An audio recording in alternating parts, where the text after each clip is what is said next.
So I had an explainer ready about how Mumbai is implementing the GRAP, which is the Graded Response Action Plan to Pollution, in order to bring down the air pollution. And we were going to compare our situation to Delhi and talk about and figure out how this needs to be implemented correctly and what else needs to be done. But before I was going to record the video, the BMC, which is the Municipal Corporation of Mumbai, has decided that it's not necessary to apply any restrictions to Mumbai right now because the present air quality does not qualify for these severe restrictions, effectively saying it's not so bad, so we don't need to do anything. Now, the BMC might say it's not so bad, but the argument falls apart on the very basis. Every scientific piece of information, every public health piece of information, every governance piece of information, in all of these metrics, we can prove that this decision is deeply flawed and it is a wrong decision that goes against the welfare of the citizens of Mumbai. I will give you 5 reasons as to why the BMC's decision is dangerous and extremely short-sighted. But first, let me tell you what has happened so far. According to multiple reports and the BMC's own Instagram handle this morning, the GRAP 4, which is the highest category measure, was brought into parts of the city where air pollution was at its worst. That's Mazgaon, Diyanar, Malad, Borivali, East, Chakala, Nevinagar, Powai and Mulund. This is where AQI had crossed 300 on several days in November. At the same time, another official line said that if AQI crosses 200 for 3 consecutive days in any zone, then the GRAP 4 will be brought in. And that confusion should have been a clue to us because they weren't really clear as to what their criteria was to implement these restrictions. It obviously showed that Mumbai was entering very unfamiliar territory and the systems are scrambling to respond because citizens are demanding action, and quite rightly they're demanding action. So why has Mumbai come this far? Why have they made these bad decisions, and where does that leave us? That's what we're going to talk about in this video. Now, what does the GRAP or the GRAP 4 actually mean? It is an emergency response plan to pollution where air pollution reaches dangerous levels. Now, 4 is the highest alert. And normally in Delhi, where this all started, it means you stop construction, you stop stone crushing, you halt all diesel commercial vehicles entering the city, you cut industrial operations and so on. For Mumbai to even discuss GRAP 4, it means that the situation was fairly serious and it was motivating the government to do something about it, but obviously they've decided against it. Now, how serious was the situation in Mumbai? AQI touched 222 in several parts of the city. In several other parts of the city, it crossed 300. Monday, the AQI was about 111 after a weekend dip. People across the city are complaining about burning eyes, about coughing, about heavy breathing and things like that. We've already done this, but I'll give you a quick recap. The causes behind the spike in air pollution in Mumbai: construction dust, a lot of which is being done by the BMC themselves, metro construction, coastal road construction, ceiling construction, redevelopment of slums and chawls, high-rise construction everywhere, which is private sector, demolitions of bridges, demolitions of old buildings to build new buildings, road widening, bridge and highway work. All of this is the worst culprit for us. And let's not forget the digging up of all of our roads. Now, weak sea breeze because of the weather, a temperature inversion. So according to IMD scientist Sushma Nair, the sort of cooling winter nights is like a lid where the warm air traps the cold air, and that's why the nights are so cold. But with the cold air also traps our pollution. Vehicles are a huge problem in Mumbai. Apparently in the year 2000 we had 1 million vehicles. Now we have 3.8 million vehicles in that same little city. And of course, because we've dug up all of our roads, what it means is that more vehicles are idling. So tailpipe emissions and road dust are now mixing to create this cocktail of poison for us. So what the BMC had announced, that it was going to act on a war footing, that it had announced very clear guidelines for construction sites, for demolition sites to be completely covered, for sprinklers to be mandated, trucks to be tarpaulin covered, GPS enabled vehicles, CCTV on all sides in order to check 53 construction sites had been ordered to stop work. AQI sensors had been installed at construction sites. Squads had been mandated to go around and check. And they were actually moving, they were increasing the number of electric buses, road dust control, and scientific management of debris. Now, what has happened since then is that they have decided to not implement that GRAP, which is the news that has just come in. That they've said basically it's not so bad, we don't need to do such drastic things. But we don't know from a BMC point of view, from a Mumbai point of view, what qualifies as so bad. And at what point will you start doing drastic things? We don't know. Let me take a look at Delhi's example, right? And this is where the history of this, these GRAP 1, 2, 3, 4 comes from. Delhi, you'll remember 2015, 2016, I remember I was on television at this point, the air pollution was really severe, right? It was going from say 400 to 999 in the winters. 999 because the actual meter didn't measure past that, but if it could, we would have had another digit. At that point, people were having respiratory emergencies, schools were closing down, visibility was near zero, smog was lasting weeks, and Supreme Court at that point took suo motu cognizance and demanded a legal time-bound response framework for the NCR region. In 2017, the GRAP, the GRAP, was introduced. The Central Pollution Control Board was in charge of it, and they would measure AQI, and depending on how bad the AQI is, they would restrict movement in the city at different stages, 1, 2, 3, 4 being the highest and the most severe.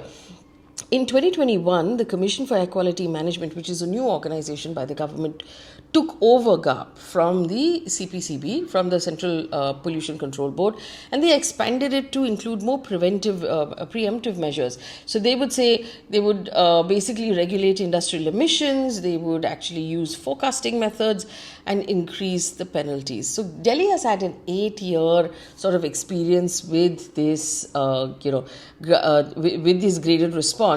But experts are still saying that basically what happens in Delhi is they wait until it's choking and then they'll bring in a measure through this. The choking will come down a little bit. So, it's come down, so then the measure is withdrawn because it's linked to the AQI of the week or the AQI of the month.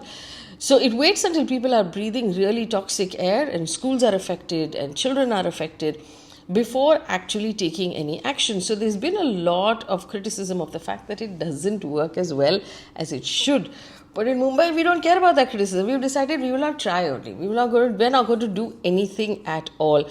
Now, I'm going to give you 5 reasons why the BMC's decision to not do the graded action response is a really dangerous decision. 1, Mumbai is already hitting poor and very poor, so which means that this threshold, like I've already said, public health is already harmed, right? Several neighborhoods, Mazgaon, Deonar, Malad, Powai, is already at very poor. Residents are complaining, burning eyes, sore throat, breathing problems.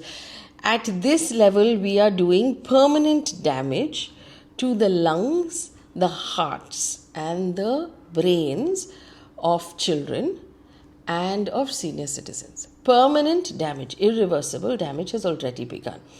Mumbai's geography traps pollutants faster than Delhi, making a delayed response even more dangerous. Now, experts from IIT-Bombay and the IMD have warned that Mumbai's sea breeze is weak in the winter, like I told you. Temperature inversion, like I said, it lids the pollution down. We have tall, dense high-rises, which is making it even worse because it's blocking that pollution in. And there is the very weak northeasterly winds this year. So actually, it's going to clear slower than Delhi, apparently, according to the IMD. Also, Mumbai has a massive construction boom. And like I said, dust is the first pollutant. I must remind you, in Mumbai, it rained all the way until almost the end of October, which means that a lot of construction work was waiting for the rain to stop. Now that the rain has stopped, they're like, let's go for it. So everybody is constructing, especially the government. All construction means money. Nobody wants to give up money, so nobody wants to stop construction. So that is why GRAP specifically is meant to control construction dust like this, and refusing to activate it actually keeps the construction dust unregulated during the most dangerous season. Now, Delhi experience proves that waiting till it's 350 or 400 is catastrophic because action must come before the air becomes toxic. There's no point in actually waiting for toxic levels and then bringing in the restrictions, and as soon as it calms down from toxic, or lift all the restrictions and go back. Effectively, like I said, children's health, health in adults, pregnancy outcomes, cognitive function, asthma, COPD, senior citizens, all of these people are going to struggle even if the AQI is 150 and 200, and that is the hard truth. Now, here's the thing that we all forget, right? There was this very interesting report that came out just a couple of days ago. It said basically, it studied 10 cities in India, including Bengaluru, and found that in the last 10 years, not a single one of these cities ever had acceptable air. Acceptable air is less than 50 AQI. Even Bangalore, that takes pride in having clean air, is at least 60 and above. So which are these cities? Delhi, Mumbai, Bengaluru, Chennai, Kolkata, Ahmedabad, Pune, Lucknow, Varanasi, Chandigarh, Visakhapatnam. None of these cities have had good annual air, even once in the last 10 years. So what we're having now is a problem that started in our capital city. And because our capital city did nothing about it and could not come up with a solution that actually works, most of North India is facing that problem. Now we have Mumbai facing the problem, Kolkata is facing the problem. It's very likely all of these other cities on the list who think they don't have a problem right now are going to face that problem right now, because this is a problem created by urban chaos. It's not weather, it's urban chaos. It is planning that is irresponsible, permissions that are granted for construction and for vehicular movement that are done in a purely capitalistic mindset to a point where they do not care about the health of the citizens. That's the world we live in.